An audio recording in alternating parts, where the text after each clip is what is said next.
BSnBanter is the name. Okay. And it's the second best live podcast in the whole world. Okay. So, yeah. I love it. Pretty exciting stuff. I love it. To be here with you. All right. I'm here with Cartier Cody, or I don't know if you prefer to go by another moniker. You have a lot of different hands and a lot of different things. I do a lot of different stuff.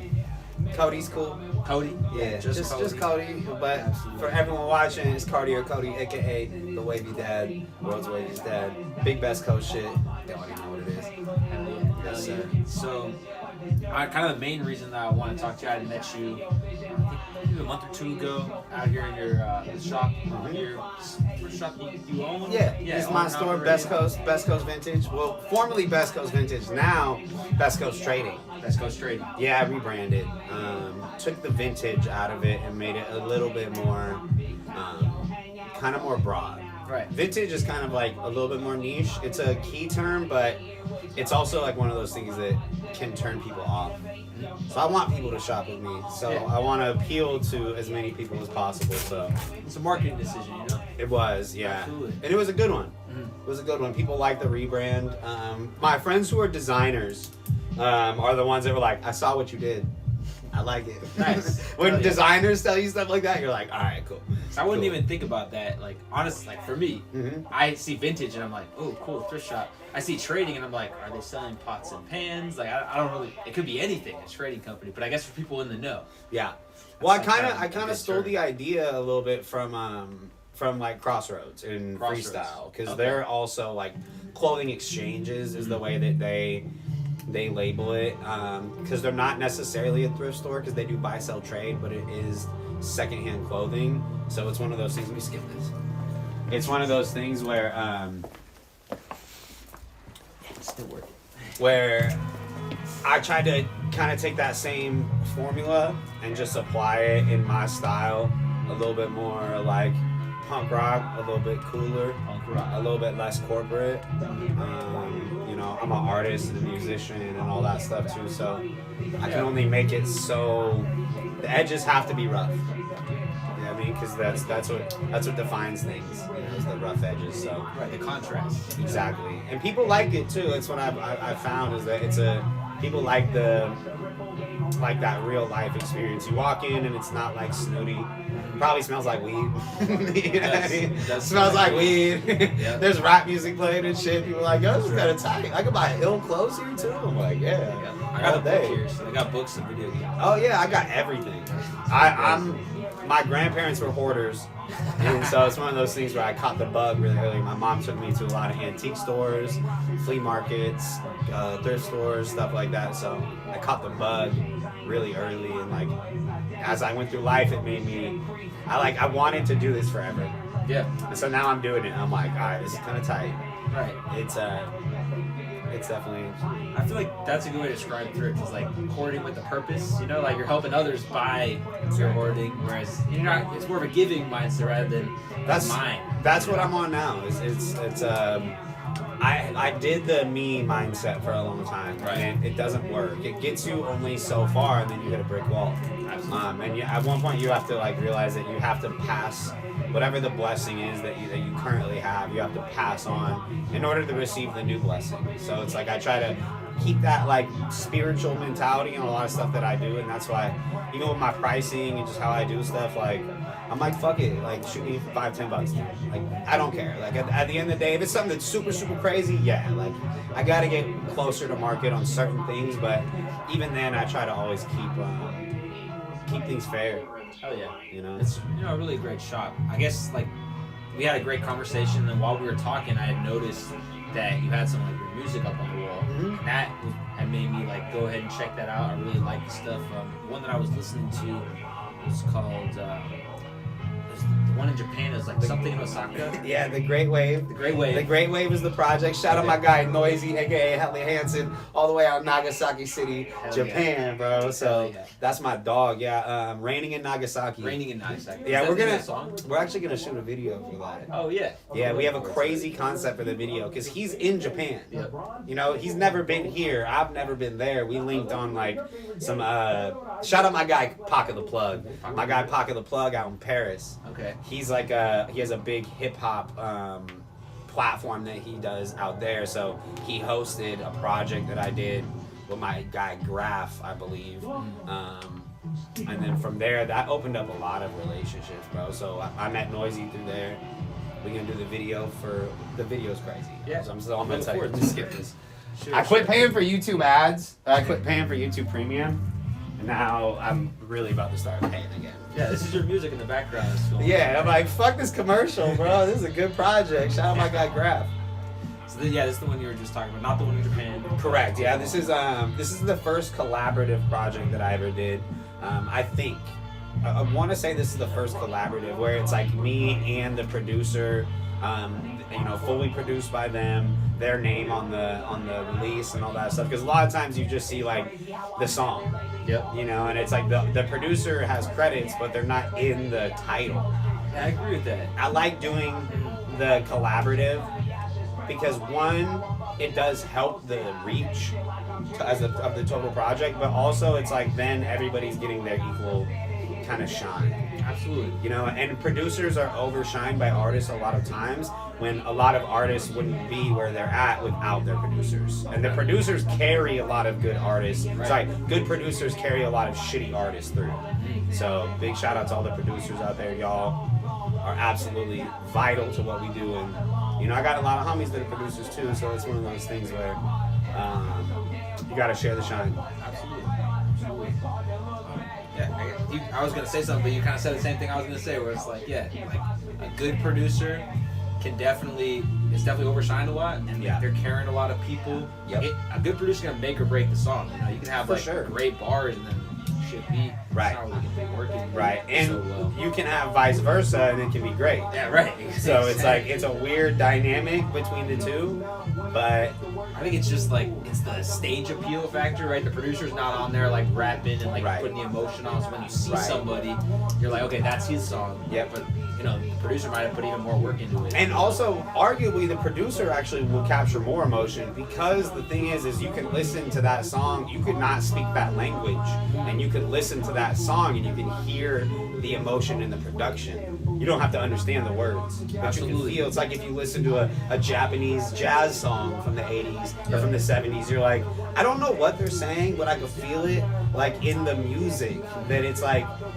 it's just how music hits our brain different than words. Yeah. It's different tones. Absolutely. It's like science to it. It's crazy. Oh yeah. I don't stoner shit.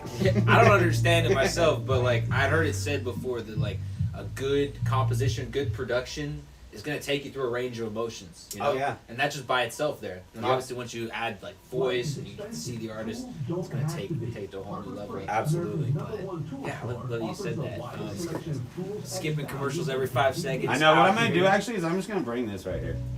Hell yeah. Got the music going. Got the solution. I'm curious to see how the audio is gonna turn out because it could be really sick. We'll see.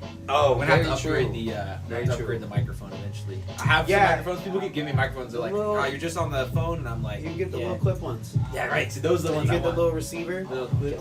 Yeah, on Amazon. I got you. Yeah. I'll look into it. I'm still, I've been consistent with it. If I was recording one every week, I'd be like, yeah, I need this. I feel it. You'll get to that point too. I always say you work with the tools that you have until you can get better tools. Absolutely. You know what I mean? And so you gotta think about the first person to make a hammer. They didn't start with a hammer. They start with a fucking rock and a piece of wood. Yeah.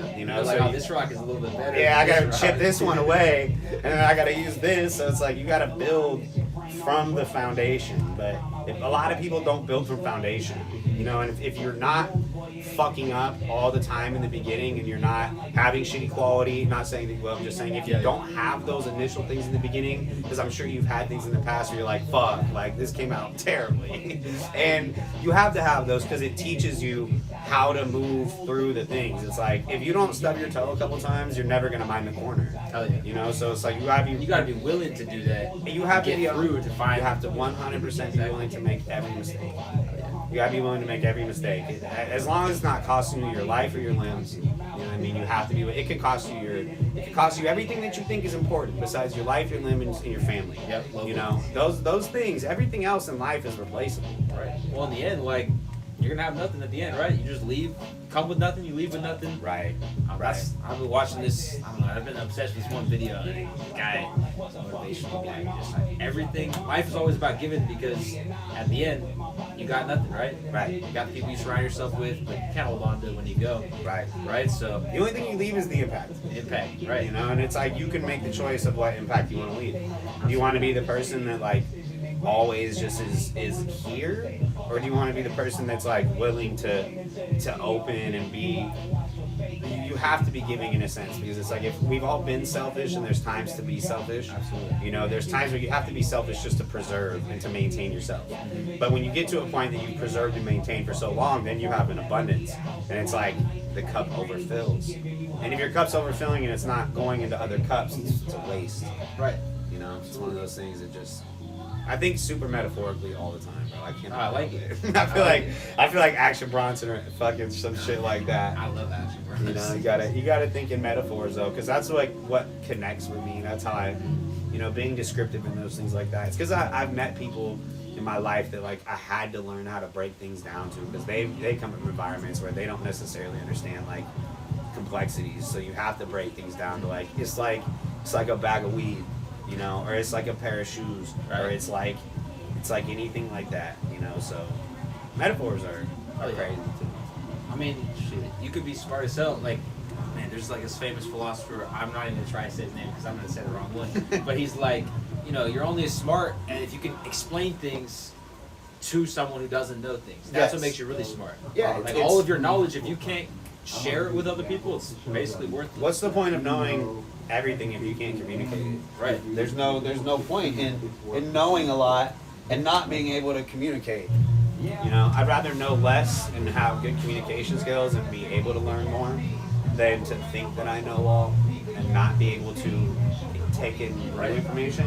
Because if you're not willing to learn, you know, then you're not going to. So you can decide if you want to sit in a box by yourself and do that, or if you want to open up and learn about life and learn about the world and about people and shit like that. Because there's a crazy world out there, man, and it's like it is ultimately what you make it, I think.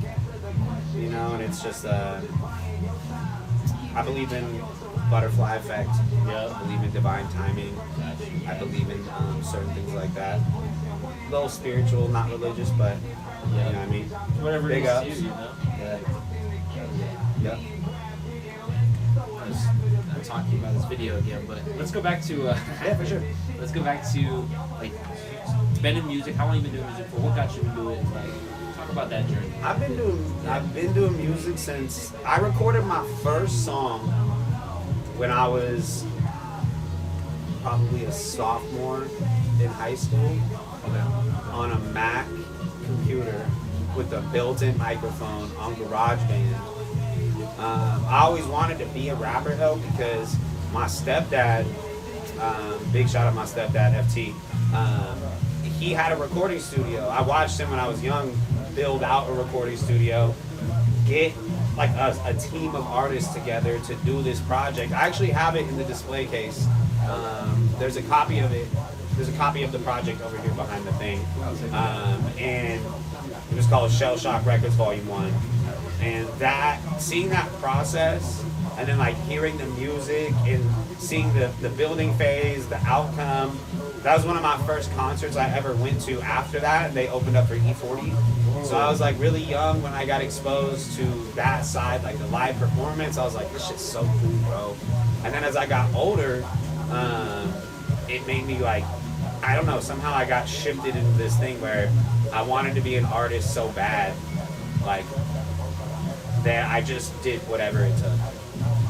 You know, it's like those things where you have to you gotta be willing to struggle. You gotta be willing to struggle. Let me close this back door open. Yeah. Got this rain. Sounds like there's a river. Oh, is it the rain? You were telling me that. You're the one. I've been telling people that ever since yesterday. I'm like, I just heard about this atmospheric river. It's coming through. I never heard that term before you said it. But I thought that he was printing some T-shirts back there with a bunch of like a water filtration device. Man, I had to close that back door. I'm like, whew. Hell yeah. Yeah, we're still live. That's good. Sometimes the been like one time. I'm paranoid because one time I was back there and I recorded the first 3 minutes and then. Oh man, yeah. You're like, can we do that again? Yeah, I know how that goes. Damn, that shit got me, bro. I'm soaked. There's like anyway. Okay. Yeah, so that we're good. It's weird. See how loud it was? It's boring, yeah. Bro, I really thought it was something industrial. So fucking loud. Yeah, I know it sounds like a fucking truck back there. So atmospheric river in Sacramento right now. What's up? Big storms. Big storms. That's how we doing it. Big waves. Big waves. Yeah. All right. So okay, you did a lot of struggle to get to where you're at in the music industry. So been doing music for a total. Shit, I really started taking it serious like maybe 5-6 years ago. That's when I got my artist name that I currently have. Because before I was going by just my name, bro. I was just going by Cody Payne. Cody Payne. I didn't have an artist name yet. So it was one of those things where it took me a while to grow into the artist I am now. A lot of embarrassing shit, because before I started doing music when I was still drinking and doing drugs. So I had a different perspective on it than I do now. And about the last 6 years I've been doing it seriously. And the last 3 have been like really, really productive.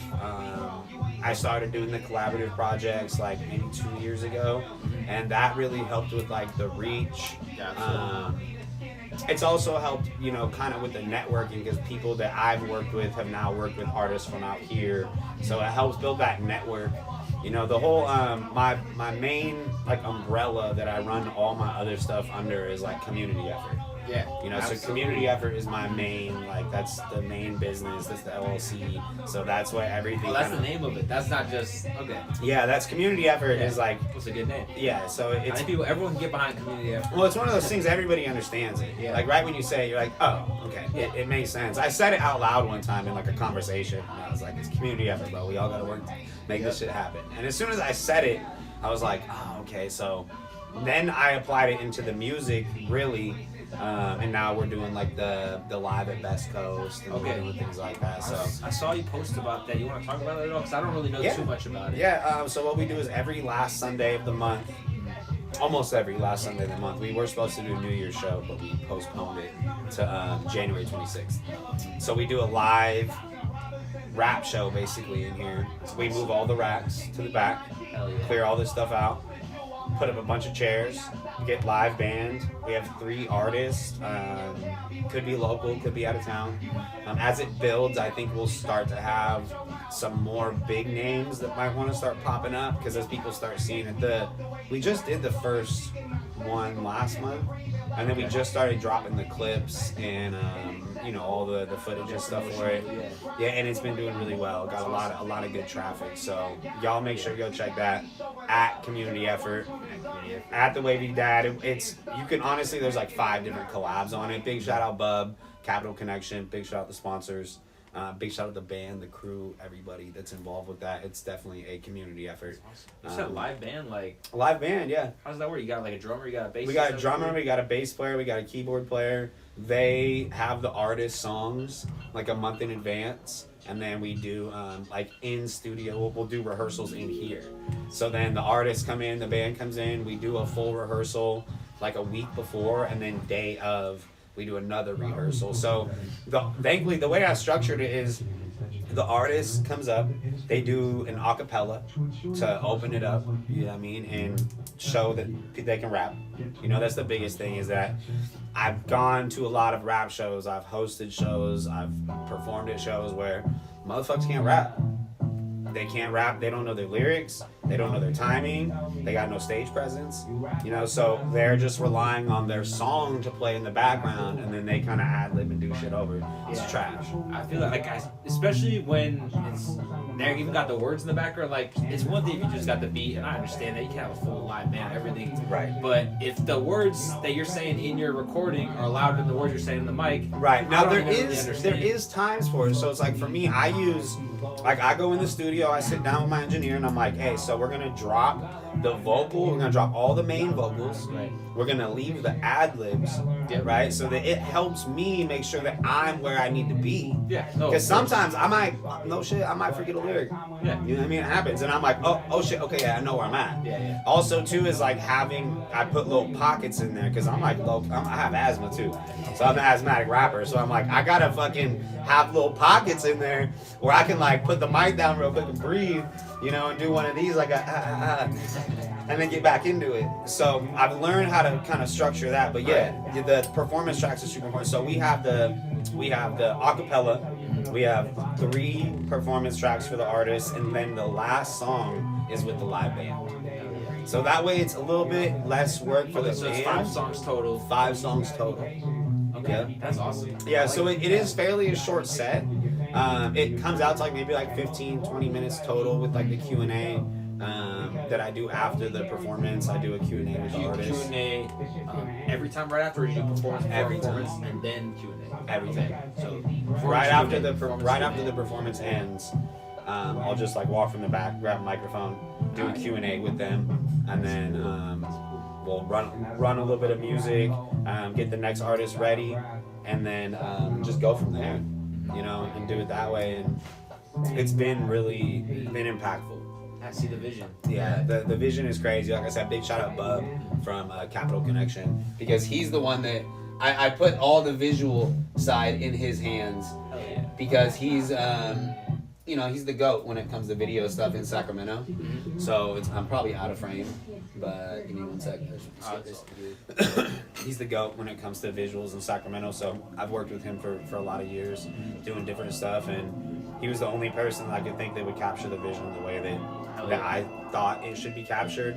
You know, multiple camera angles. We got Colt 45, Skylit Music, who does the audio recording side.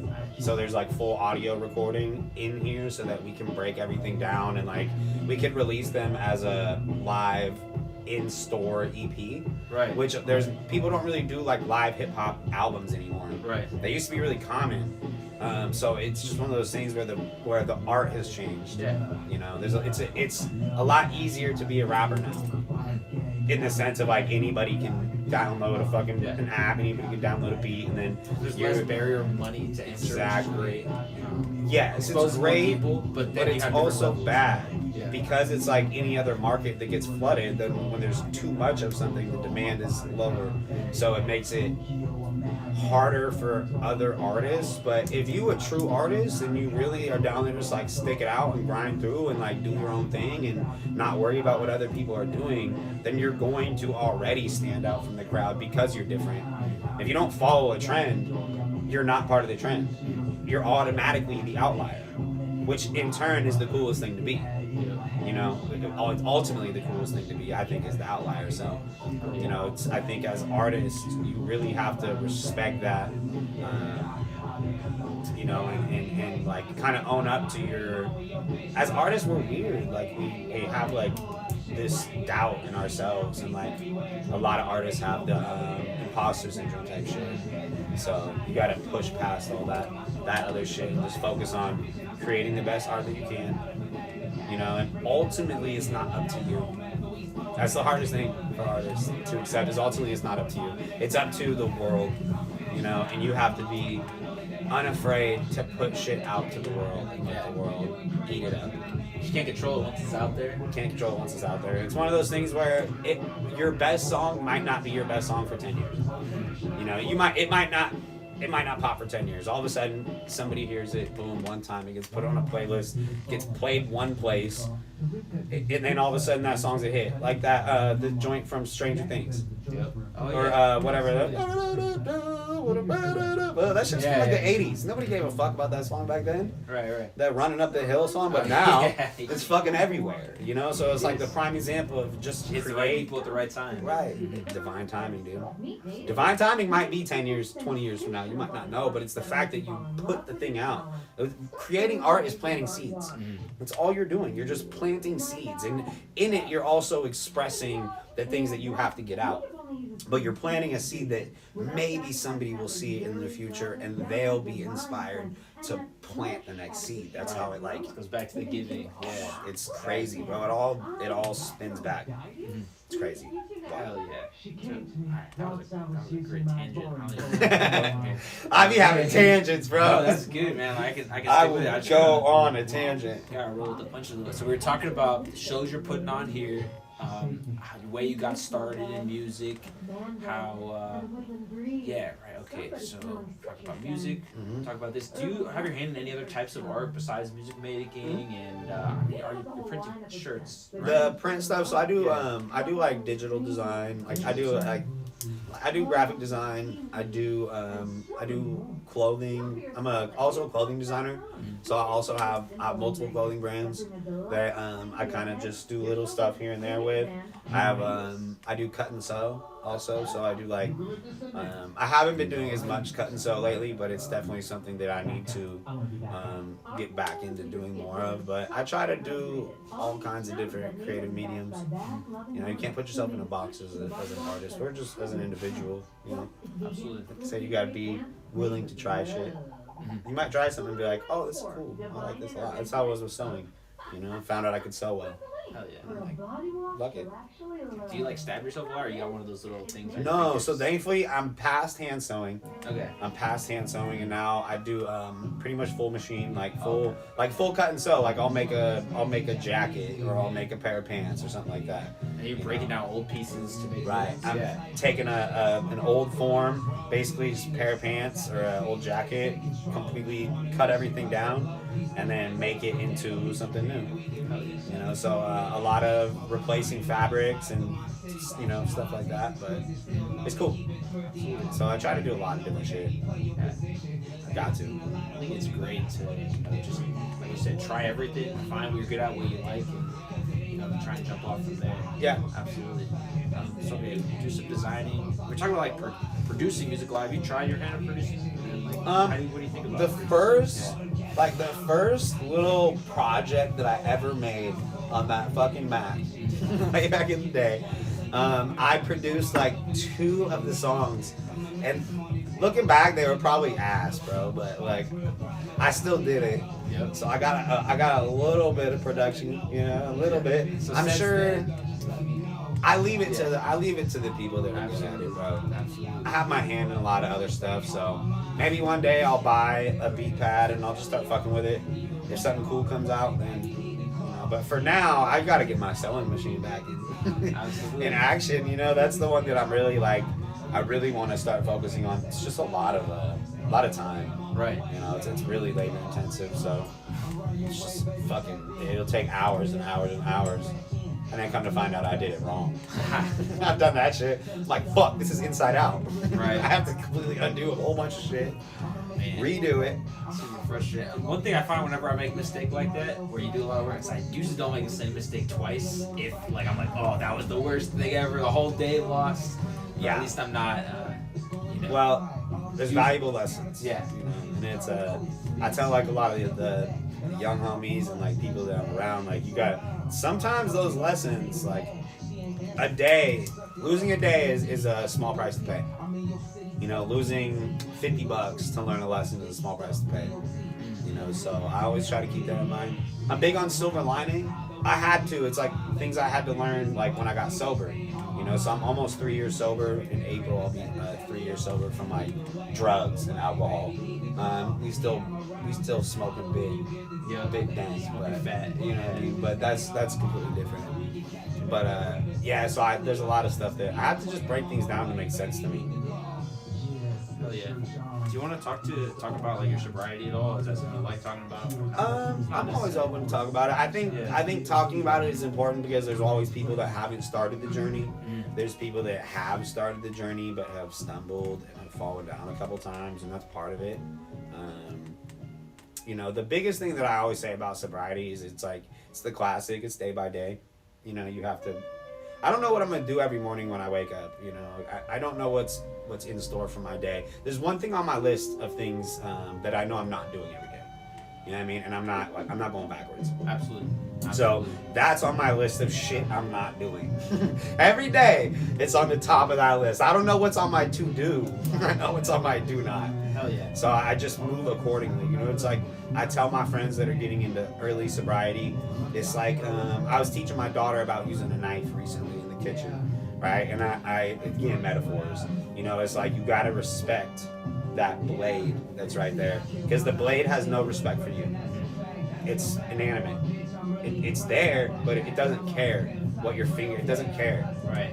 You have to be conscious of where you're at with that blade. And it's the same thing with alcohol and drugs. You gotta be conscious where you're at with that blade, because if you come too close, your fingers get cut off, and then your hand gets cut off, and then everything gets cut off. It's deep. Yeah. So it's for my sobriety, I just knew, bro. Like, if I want to be the wavy dad and I want to like do this cool dad shit for my kid, like I can't do it and be fucked up. I have to be sober. Otherwise, it's not possible. So it's one of those things that, you know, it's like I have a deep respect for it because it's bigger than me. Yeah. That's your sign. Real shit. Need it. That's your sign. Hell yeah. All right. Okay, let's see. So we're talking about different arts. What about like physical art? I've done a lot of like. I was never good at graffiti. Graffiti, okay. I was never good at graffiti, but I definitely did it. I was definitely tagging shit. Right. You know what I mean? I've always been doing little dumb shit like that, but just like basic vandalism, I guess. Is Yeah, just low grade. Yeah, little shit like that. I've tried to paint. I've tried to do little stuff like that. I do little scribbles and stuff every now and then, but I think vocal expression is like my main one. I like talking. I like rapping. I like doing stuff like that. Design is fun, just because like I had to learn how to design because graphic design is expensive to pay for. Right. So I was like, fuck, like graphic design is expensive, dude. And now there's so many tools that allow. If you can learn how to ride a bike, you can learn how to fucking do pretty much anything. You know, one of my biggest pet peeves is people like, oh, I can't do it. I can't learn how to do it. I'm like, why? Why can't you do it? Like, what is, like, I'm not asking to be a dick. I'm like, what is the thing that's holding you back? Right. Like, why can't you do it?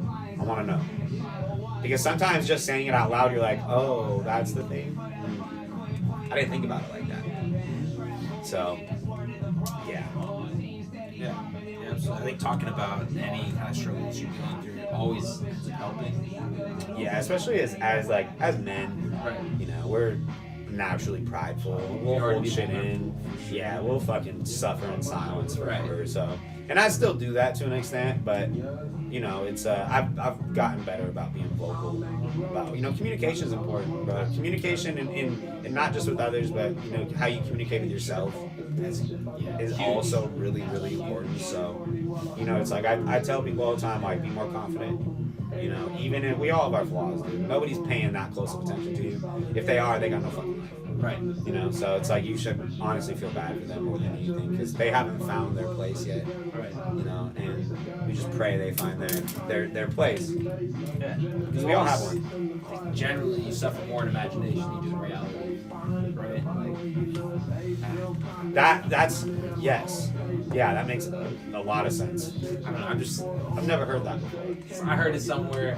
I'm not taking ownership for that, but That's it's a good something one. that sticks in my head a little bit. Well, it's the overthinking. Yeah. You know, it's like You can't get something out of your brain. It's negative, and Right. then you know you're maybe a one-off comment someone said where they didn't even think about it. They're not like, oh man, this guy's. They're just like, oh, I don't like that. it's They go, generally "Why? never Why? it's generally never as deep as we make it. Absolutely. The shit that we overthink. It's just because we're afraid of. A lot of people are afraid of confrontation, and confrontation doesn't always have to be like negative. Right. You can have positive confrontations. We can have an argument where we disagree, but in the end, as long as your perspective is there, it's like I don't mind being wrong. Like I'd rather honestly be wrong sometimes because it's like, well, shit. Now I know. Yep. I know I'm gonna win the next argument.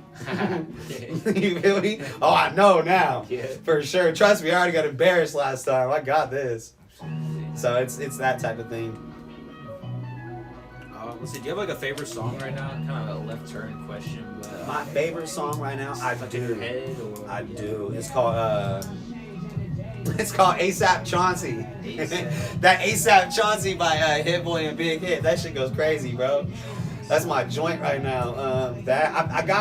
I just recently started listening to Hit Boy.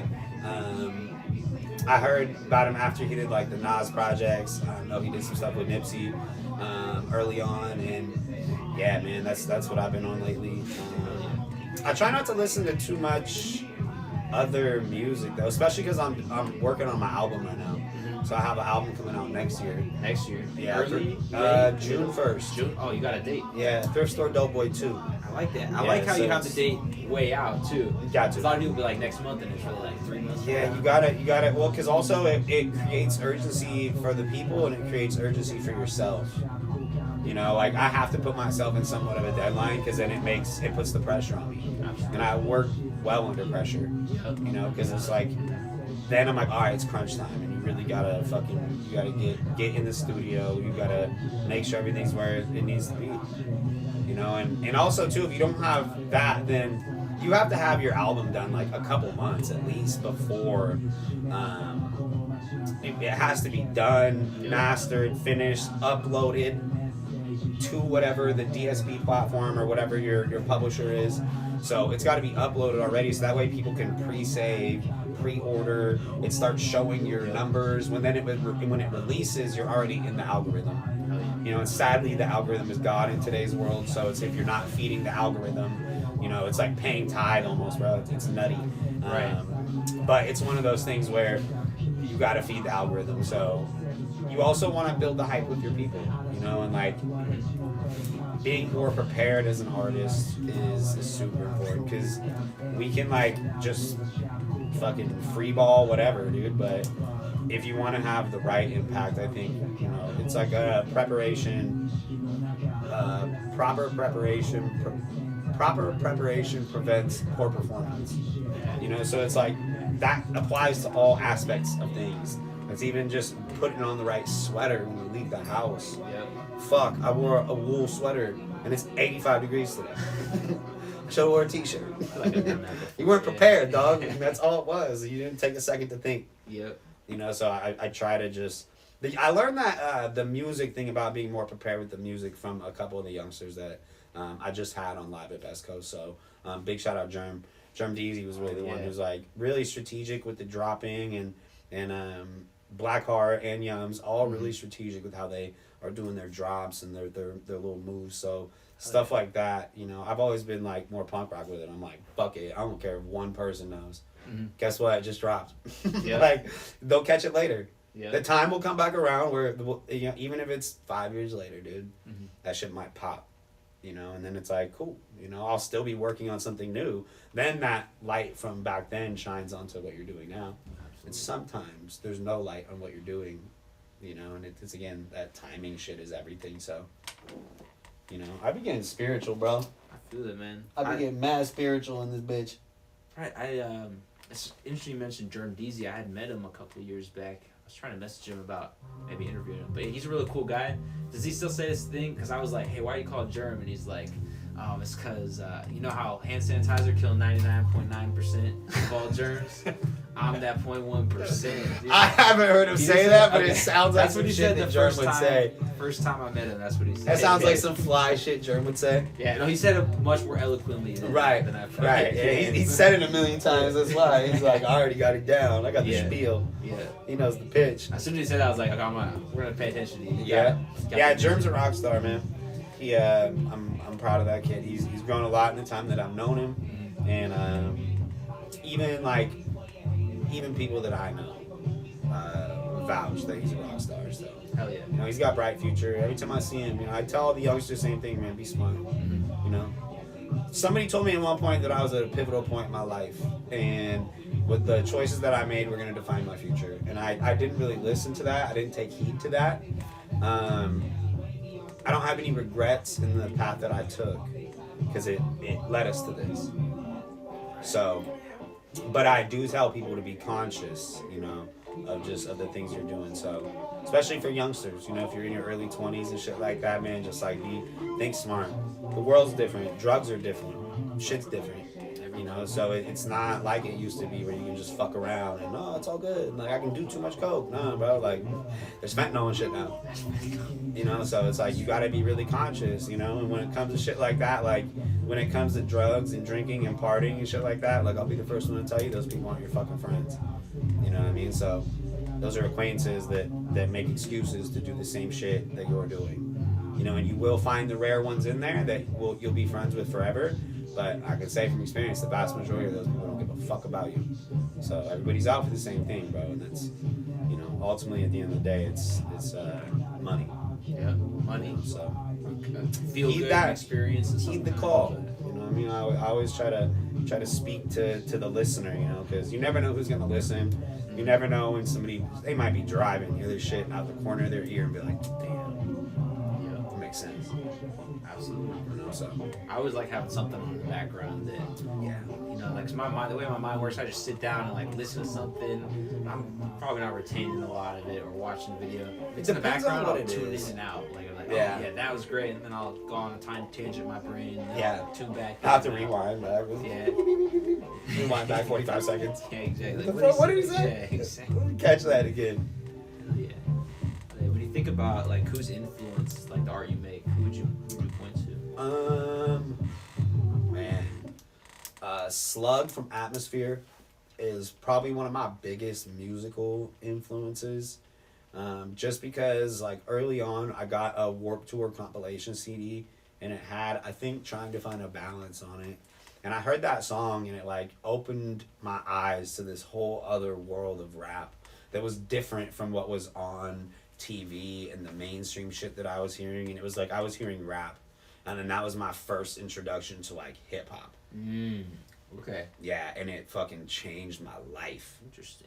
Yes, and so like Slug from Atmosphere, just Atmosphere as a group, you know, because with Ant on the production, you know, arguably he's, you know, he is 50% of the group, so it's one of those things where also Mac Miller was definitely a big influence.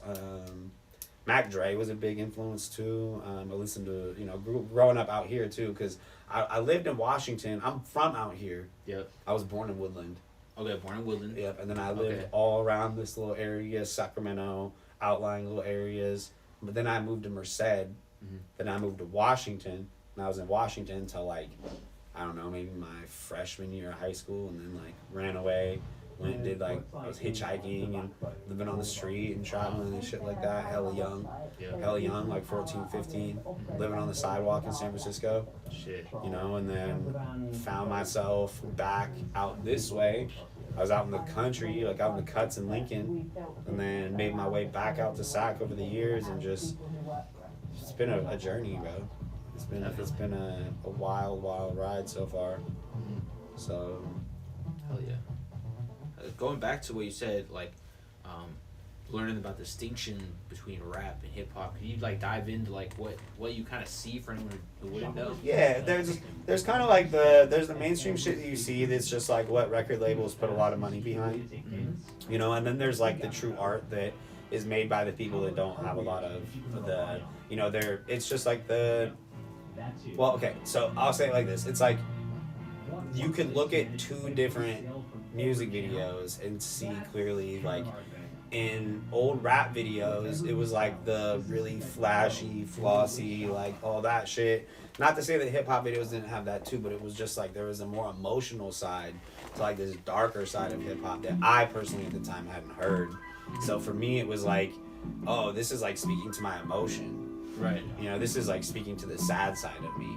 And as like I was listening to things throughout my teenage years, especially with Atmosphere, as I got older and like became a dad and got sober and stuff like that, like even listening to some of those older like, I'm drawing a blank on the albums, like When Life Hands You Lemons, whatever God Loves Ugly was on, like those earlier Atmosphere tapes, those CDs, like those projects were like super influential and just helping me kind of cope with shit in my life. So that's the reason why there was a period in my art too where I was making a lot sadder music than I'm making now. Right. You know, and all that shit's pretty much gone. I let all the publishing expire on all those. Oh, really? So they're not even available to like the public to stream anymore. They might be somewhere on the internet somewhere, but it's just sad shit that I was also still using at the time. So it's like I don't like listening to my music from when I was still using drugs and alcohol because I can hear it. Right. I can hear it in my delivery. I can hear it in my voice. I can hear Especially, it. like, it sounds like you're a pretty visual person. You know, Yeah. that probably takes you right back. I can. Oh yeah, I can Yeah. see it. I can see my own face, and I'm like 80 pounds heavier. I'm just like I just look like shit. I can already see it, bro. Sometimes I get those little pop-ups, those little like memories, and I'm like night and day, bro. Night and fucking day, man. So yeah, it's that's like I owe all of my success to my sobriety, like 100%. Hell yeah. You know, it's one of those things where I know if I didn't get sober, because if I didn't get sober, I'd be dead. So it's like, you know, it's the exact opposite. I wouldn't be alive and thriving. I'd either be dead and gone, or I'd be like damn near there by this point. Because I've been sober for almost 3 years, so I don't know if I had 3 years left in like the way I was living, whether like physically or like emotionally, mentally. Yeah. You know what I mean? It was either going to be like my body or my hands, you know, doing that. So I'm glad that went the direction that it did too, because like I said, I just went cold turkey too. Yep. Cold turkey. I had tried AA. I had tried other little shit, and it just wasn't for me. Oh, yeah. And you know, obviously, still, not to like draw a comparison between them, but love weed up in here. It's something that, you know, definitely is helping you, you know, go through the minutia of life. I keep saying this phrase that's stuck in my head today.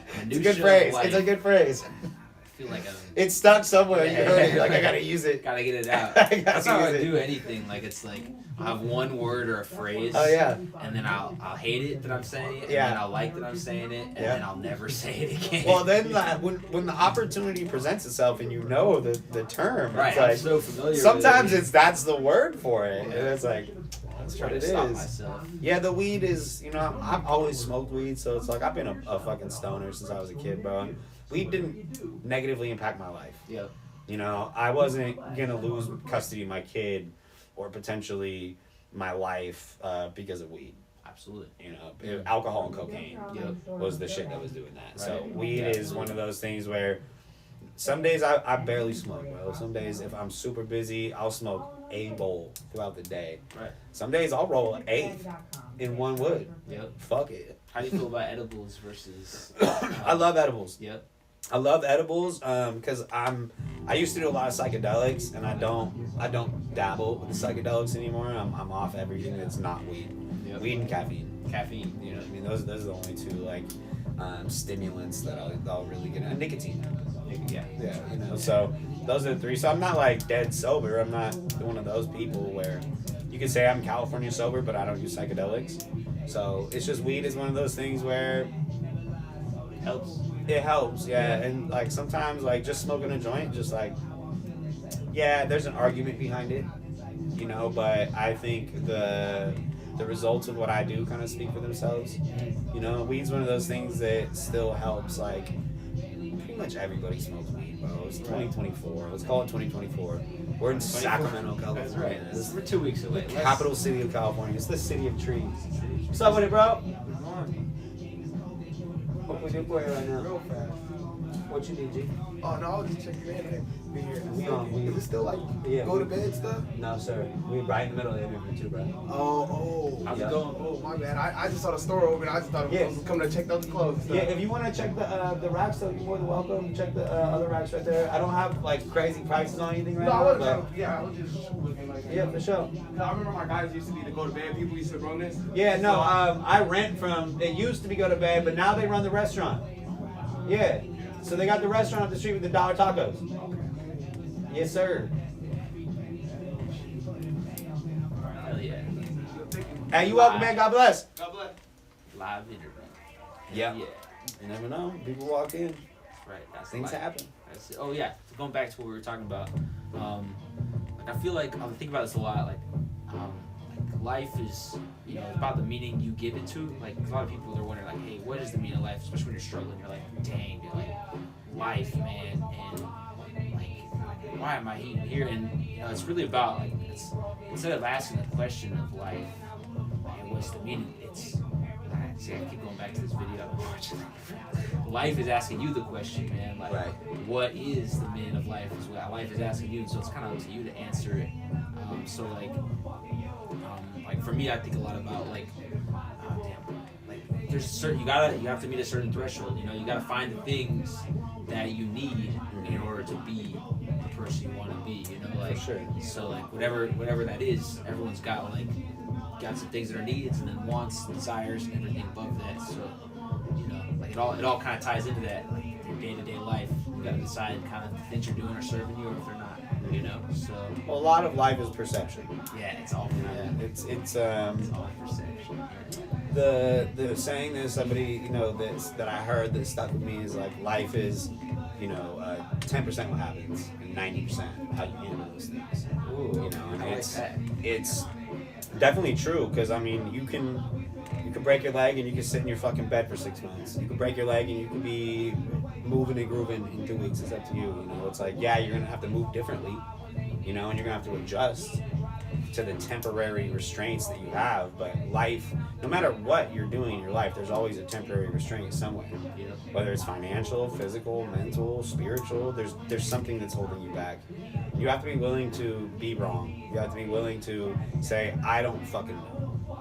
And you have to not know and be okay with that. And you have to also be like, well, what's meant for me will find me. And in those times when you're still searching, you don't even know what you're looking for. So it's like, why are you stressed? You don't know what you're looking for. You can say, I just want to be happy, but you don't know where happiness lies. You don't know what that is. I feel like happiness is like a moment. You know, And sometimes you haven't hit rock bottom yet. So you don't know what the depths of life are quite yet. That's case by case. You could have already, obviously, but everybody's life moves different. So when you do hit those depths and despairs and you're at rock bottom in your life, and then you come back from that, everything is opportunity. Some people there's also the sad reality that a lot of people have been coddled. A lot of people have been coddled. Yeah. Not necessarily always by their parents, but just by society. And especially in today's world, there should be a whole lot more fucking that's what it is. Right. A lot of people are making decisions because it's safe, right? They take a safe job, they take a safe decision, and like I think the real valuable experience comes from life, or when you take those chances, like you do experience the depths of failure. Chances make champions. And then you do, of course. Chances make champions. If you're not going to take the risk, then you have no fucking right to complain about not having the rewards. Yeah. The people that win are the people that play the game. And to play the game, it's gonna be fucking both sides of it. Yeah, it's gonna suck. It's gonna really suck. Gonna suck sometimes. And that's the thing that I wish that was just like more vocal in like society is, hey, sometimes things are shitty. That's all perception. Everyone wants to show. Sometimes the best people are side of shitty. everything. Yep. Sometimes people, does it define everybody all the time? No. Right. We're a living, breathing entity as a human race. We're like a big cancer cell. Yep. Just fucking like Running in different directions. right, like people have their differences and that's okay. And everybody is different. So I think that's important to remember. But if you want the things that you want in life, you have to do the things that you don't want to do. You gotta fight the battles. It's like you can't fucking. It's like you look back to even just with like Genghis Khan and shit. Yeah. What if they would have just stayed? Genghis Khan. They was just kicking it. They're like, you know what? It's cool. It's better than Mongolia, dude. Yo, they're in like Peru. They're like, hey, it's kind of cool over here. Like, fuck it. We can stay. They didn't do that. They kept moving, bro, and they conquered everything. Yeah. They could have stayed and it'd been comfy and been cool, but nah, he fucking made the mark. The thing, it goes back to impact. What do you want to leave? What do you want to leave behind, dude? You want to just be like, oh yeah, I did this forever. I don't want to be fucking murpy. I don't even know if that's a word. I don't think it is, but it's just like murpy is just like, I fucking can't stand people like that. I'm like, no, like fucking take action, do something. Either do something or shut the fuck up. That's really where I'm at in my life with people. Either do something, or shut the fuck up. I don't want to hear people complain. I don't want to hear none of that shit, bro. Because everybody has the opportunity. I've met people that had no fucking legs that are doing great. So what's your excuse? It's all perception. Like You got you two. said. You know what I mean? Yeah. Right. Like, That's the crazy thing. Like sometimes I feel like that even gets in my head. Like when I'm like really struggling, I'm like, oh damn, look at these people who are doing so much better than me and so much less. you have to Like- think. You have to. Well, comparison is the thief of joy. Yes. First off, so you can't. It's okay to see what they are. It's okay to see the differences, but comparison is tough because you don't want to be like they have and I don't. Right. You know, it's they have and one day I will get something like that, and I can understand. Doesn't matter why they have it. Nobody knows. They could have got it from. They could have been handed it. They could have worked really fucking hard for it. We don't know. Right. You know, so it's one of those things where, you know, it's like, what do you want it to be? I heard this one thing about success and failure where it's like it's kind of like you're building a house with bricks, right? And every time like a tornado comes through or something comes through, break down, whether it's you tearing down yourself or it's externally, you know, sometimes you control, you can't control. But you know, your next success can be built those same bricks. You're gonna take at least some of those pieces that were working. You know, some of those definitely weren't working for you. Yep. But some of those pieces you're gonna use to build the next one. And every time it's gonna be a little stronger, you're gonna have a little more knowledge, and eventually, you know, you're gonna be strong enough to withstand that next, you know, test or something struggle. All building stones are. I mean, everything's a broken block. Everything's a broken block at one point. You know, from what it starts from to what it is, and sometimes you have to chisel things away. Sometimes you have to let it break.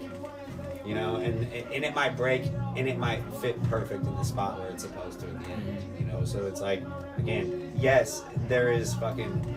Life is hard. There's a lot of ups and downs, but it's like I don't ever try to be falsely. I hate the false positivity shit. Right. It's like you just have to dream. It's like no. You gotta fail.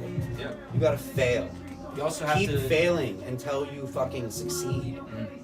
Absolutely. That's what I wish somebody told me. I'm gonna keep fucking failing, dude. Yeah, fail more. You got Fail it, more. bro. You Fail gotta more. keep a corner of your mind open to the possibility of success. Always. Because if you don't, you're not gonna be the willing to fail again. possibility, Yeah. not the promise. No. Yeah. The possibility of success. You might fucking fall, and you might, like, bro, you never know what it's gonna be. But again, impact, and you never know what the impact's gonna be. So it's one of those things where it's bigger than us. Everything in life is bigger than us. Once you do something, you can't control the outcome of it. You know. Yep. Like Yep. you just release it into the world. Plant the seed. You gotta do it with the best intention. Do all you can do. Yep. Like you said, plant the seed. But you know, at that point, all you can do is maybe water it from time to time. But it's already gonna be there. You know. Right, and also another thing too that's important with planting seeds is sometimes it's not you watering it; it's other people that water it as well. Absolutely. You know, and that dials back to community effort. You know, so everything, life is cyclical. Everything comes back around. Hell yeah. You know what I mean? All comes back. I keep community effort. Like, and there's another quote. I don't know. I don't have a lot of questions left, but it seems like you're big on quotes and metaphors, so we can go over a couple of those that mean anything to you if you like. Yeah, let me check what's One on that you've been talking about seeds, 5:45. but I had heard one. I don't know how long we've been going for already. We can stop whenever, but Yeah, we'll call it like 6. yeah, just let me know. Like I said, I've ran all the runs I've written down. So Yeah. we're good. But we were talking about seeds and planting and watering. Like there's this quote that I like. It goes, life is like planting trees under which others will enjoy the shade of. I think I butchered it. But Yeah, I know exactly. Planting trees. And that's exactly what it Yeah. is. Because you gotta think, like, look at it's everything is simple in life. It's difficult, but it's simple. It just depends on how you look at things. You can rationalize and break things down to as simple as that. Like, look at a big ass tree in a park. You know what I mean? You go to Golden Gate Park, bro, and you look at some of those big ass trees. A lot of them shits, these aren't native trees. Them shits was planted by somebody, bro. And that tree, they grew to be, 100 feet tall. Like, somebody planted that shit 50, 60, 70 years ago. And they didn't understand. You know how many pictures have been drawn of that tree? You know how many people have that tree in their wedding photos, or like a picture of their grandparents or something like that? Like, everything's like hella bigger than us. Yeah. So once I started to realize that, bro, my life just like got like arguably crazier, but also started to make more sense. So it's like, as long as I know what I'm doing and I know what my intent and things is, I know that down the line, You know, like with the live at Best Coast. You know, I know that down the line that's gonna make a really big impact for these young artists and for everybody involved. Just being a part of it, and then it will inspire somebody to do something better. And that's what it's all about. I saw other people doing not exactly what I got my inspiration for live at Best Coast from Tiny Desk. Yep. But also from Kill Tony. Yes. So Yeah. my whole thing was like, it's kind of a blend between Kill Tony and Tiny Desk, with like a little bit different elements thrown in there too. And then, we're also gonna start doing like a hat pull with that, so that there will be. I'll let like a couple artists in for free, so that way they can potentially. But the thing with that is like they gotta come to one show and buy a ticket. The whole thing is like, if you want to be involved in something, you have to support it. Otherwise, you're dragging it down. So if you're not wanting to get your hands dirty, or you're not wanting to spend a couple dollars to support, something, then, to me it's like, kind of just get out of the way. Would you ever get a comedian involved in the Best Coast Yes. production process? Definitely. Yeah. I have thought about it. I know a couple comedians. Yeah, I know there's a some couple funny local guys around the comedians. area. Yeah, shout out Lance. Mars is hella funny as well. I know I'm missing a couple people. I'm trying to think of who else. I really like. comedians. Let's see. I know a guy named David Rodriguez. Okay. Real funny guy. Okay. But he just graduated from UC Davis. He might actually be moving out of the area soon. Oh, okay. Well, sometimes that's, especially for comedians, it's good to, for artists, it's good to spread your wings. Right. It's hard to. He was talking about Austin, like Austin. Austin's the Mecca. Yeah, it is. Yeah, It is that's for comedy right now, because that's where Rogan's new club is. And Kill Tony's over there. Right, exactly. So it is one of those things where it does make sense to go that direction, because you go where the market is. Absolutely. And if you're a comedian, that's where to go right now. It's like if you were, you know exactly what I mean. Hell yeah. Would you ever have you ever had what you would describe as a spiritual experience? And could you take me through that if it's not Every not too day, crazy? brother. Every day. Every day, bro. I try to have some kind of, it's just because I seek the spiritual experience, Yeah. because I'm on a path of recovery as well. Yeah. So I still have to maintain my sobriety. Just because I'm sober, I still have to maintain that. There's a fucking liquor store right there. Absolutely. But I respect the blade. So it's like, I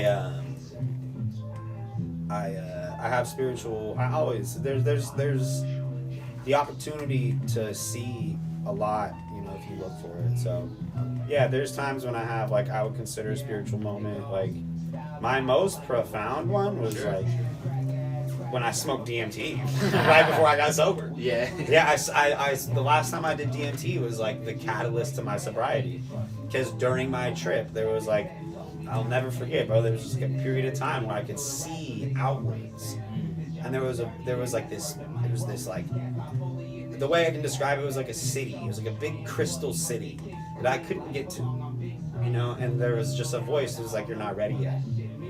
Yeah, and so then, like, right after that, like maybe like the next week after that, I got sober. Yeah. And maybe even a couple days. I can't remember the exact amount of time, but it was not long, and I just knew, like, then one morning I woke up and I was just so fucking embarrassed with myself, bro. Like, everything came crashing down. And You'd say that contributed to For the sure. path you're on now. For sure, yeah, because you have to have, like, there's a lot of people who had profound psychedelic experiences and it influenced their sobriety, because it triggers something in your brain, and as a drug addict and an alcoholic, like, it's your brain, it's in your brain. Yeah. So you have to rewire and re-trigger whatever that thing in your brain is, and sometimes the only way to do that is to shock your system. Right. And it's like the reason why I suggest that if anybody wants to do the psychedelic route. What's up, y'all? Hey, what's up? Give me just 1 second. We're about to wrap up this little. You guys can look around though. Yeah. Sometimes you gotta rewire the system. If you are gonna do the profound psychedelic experience thing, just go like actual DMT. Don't do fucking ayahuasca. You're gonna be in the hut for 10 hours. Fuck all that. Don't do mushrooms and acid. You're gonna be tripping for a day. You know what I mean? Do DMT once. Last 10 minutes, 15 minutes maybe at max. Do it by yourself. There's your spiritual experience. Seek and you will find. There we go. Any closing quotes or metaphors you want to leave the people with? Believe in yourself, motherfucker. Yeah. That's it. Yeah. Believe in yourself. All right. In case nobody told you today, like, keep going. Shit gonna be difficult. It's part of it. Charge it to the game. Tomorrow's a new day. Fucking don't dwell. That's it. Big Wavy Dad shit. Big Bestco shit. Hell At yeah. the Wavy Dad. At Community Effort. Yep. Shout out. At bestcos.co. Live at Bestcos. Yep. Yeah, I mean. Hell yeah. All right. Thanks, Cody. I appreciate you, brother. I'm Tyler. This is BSnBanter, second biggest. BSnBanter, second biggest, second best Live in the world. podcast. Live podcast. The whole world. In the whole world. Hell yeah. Wow. Oh, hell yeah. I want to cut it on that. For sure. Perfect.